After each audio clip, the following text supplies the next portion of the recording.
네, 정리하겠습니다. 예레미야 33장 1절에서 13절 말씀입니다. 30장, 31장, 32장, 33장은 포로로 잡혀서 완전히 포로로 잡혀 멸망할 거라는 예레미야의 예언을 통하여서 거짓 선지자들이 그렇지 않다.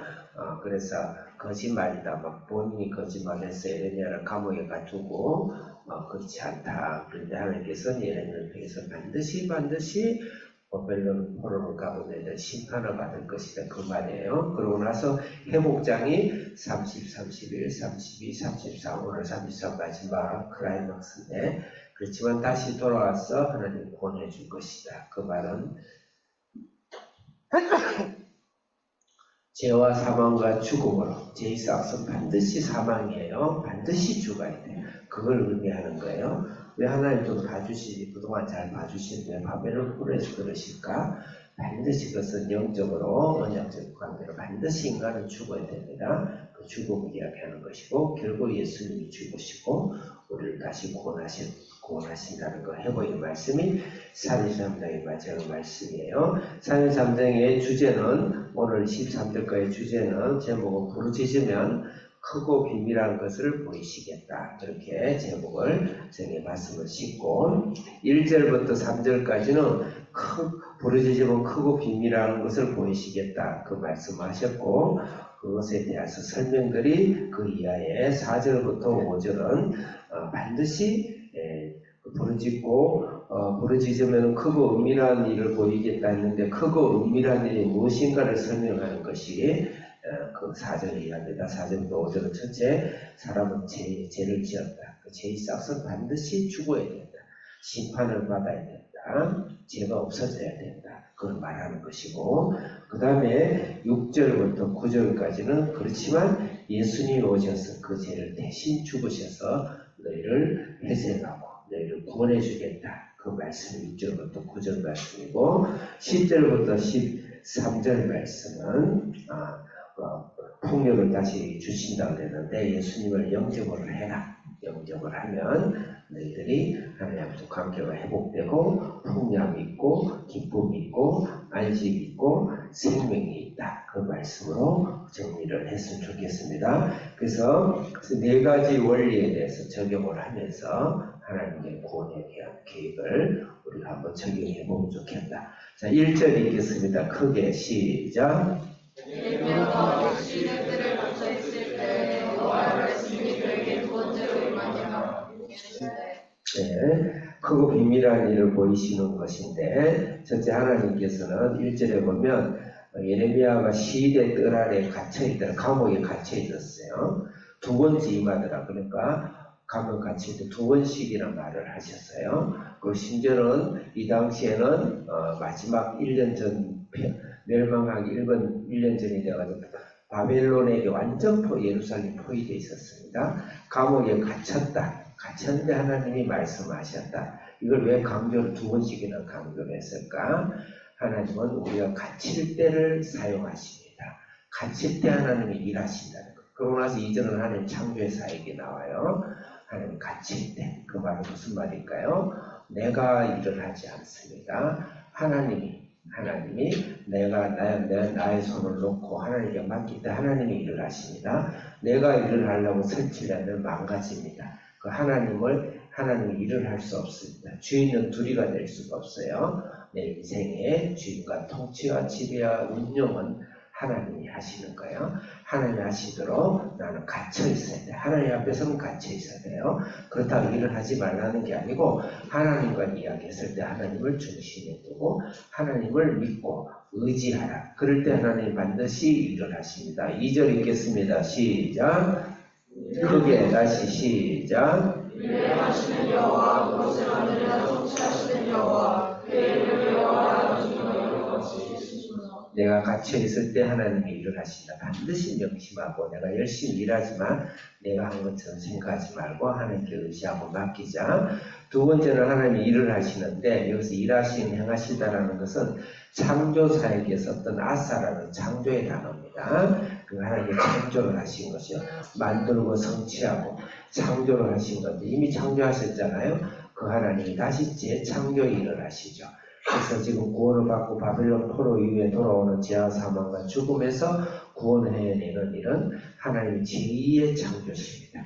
하나님 제2의 창조로 오늘도 일하신다. 하나님이 일하시니 나도 일하신다. 예수님이 말씀하신 것을 기억날 것입니다. 오늘도 하나님은 나를 재창조하시고 완전한 성전으로 만들어 가시고 또 수없는 영혼들을 하나님의 구원의 성전으로 만들기 위해서 오늘 하나님은 밤낮 없이 일하시는 그 하나님, 내가 같이 있을 때 그 하나님은 일하게 하신다. 3절 읽겠습니다. 시작.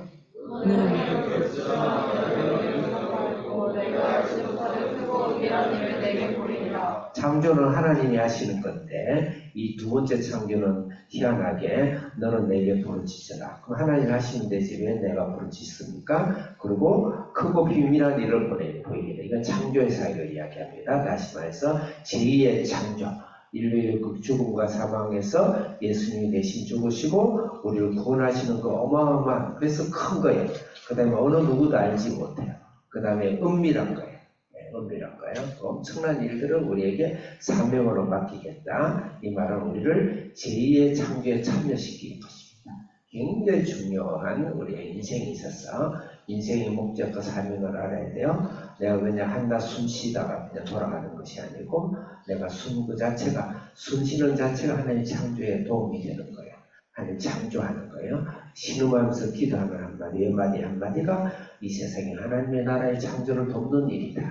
내 자녀를 세우고 내 직장에서 누군가를 위해서 열심히 일하고 또 누군가를 위해서 교회에서 영혼을 위해서 기도하는 일들은 하나님께 우리 사명, 내 사명. 그래서 우리가 나이가 40이 넘고 50이 자녀 키워 내가 이거 살려고 살았느냐, 내 인생이 뭐냐, 절대 그러지 마세요. 절대 죽지 말아요. 자살하지 말아요. 하루라도 더 사세요. 누워서 눈만 껌껌하고 숨만 쉬더라도 창조 사역에 도움이 되는 중요한 생명인 거예요. 그래서 내가 내 눈에 어떤 열매가 없는 것처럼 보일지라도 나의 호흡과 나의 살아있는 생존 자체가 하나님의 어마어마한 은밀한 일에 우리의 사명을 불렀다는 것을 반드시 아셔야 된다. 4절 읽겠습니다. 시작. 이스라엘 하나님 여호와께서 말씀하시니라. 우리가 이 성읍에 가옥과 유다와 묵념으로서 너희에게 참호하라 생각하라. 네, 바벨론이 이제 예루살렘을 지금 이제 점령하는데 이스라엘의 가옥과 유다 왕궁을 헐어서 그들을 싸우려고 했다 이래요. 근데 이것이 개혁 성경이 있는데 다른 요새 세번역 성경에는 바벨론에게 멸망을 당해가지고 왕궁과 가옥들이 다 흘렸다 이렇게 해석을 하는 경우도 있어요. 이랬던 저랬던 왕궁이 흘리고 집이 흘렸죠. 그리고 개혁 성경대로 집과 왕궁을 흘러서 갈 때 바벨론을 죄와 죽음과 싸울 수가 없다는 겁니다. 이 말은 무슨 말이냐면 우리의 율법으로, 나의 행함으로, 내가 죄를 좀 적게 지음으로 이 죄와 사망의 문제를 해결할 수 없습니다. 하나님의 죄는 손톱만큼의 죄나 먼지만한 죄나 태평양만한 죄랑 똑같습니다. 인간은 죄를 해결할 수 없어요. 인간은 죄를 절대 해결할 수 없습니다. 그래서 절대 멸망해야 됩니다. 절대 죽어야 돼요. 예수님이 죽으신 것이죠. 예수님은 절대 죽음이고 절대 멸망이고 절대 심판을 예수님이 받으셨어요. 그래서 너의 가옥과 왕궁을 헐어가지고 마치 거기다 돈 좀 보태, 노자도 보태듯이 보태는 그런 요새 성한 행위군을 이야기 많이 하는데 심정은 이해를 해요. 그 위에 우리가 하나님의 거룩함을 닮아가기 위해서 우리 노력이 필요하지만 법적인 구원, 생명권으로는 절대 우리 왕궁과 우리 가옥을 헐어서 우리가 우리 죄를 해결할 수 없다. 그 다음 6절 읽겠습니다. 6절 시작.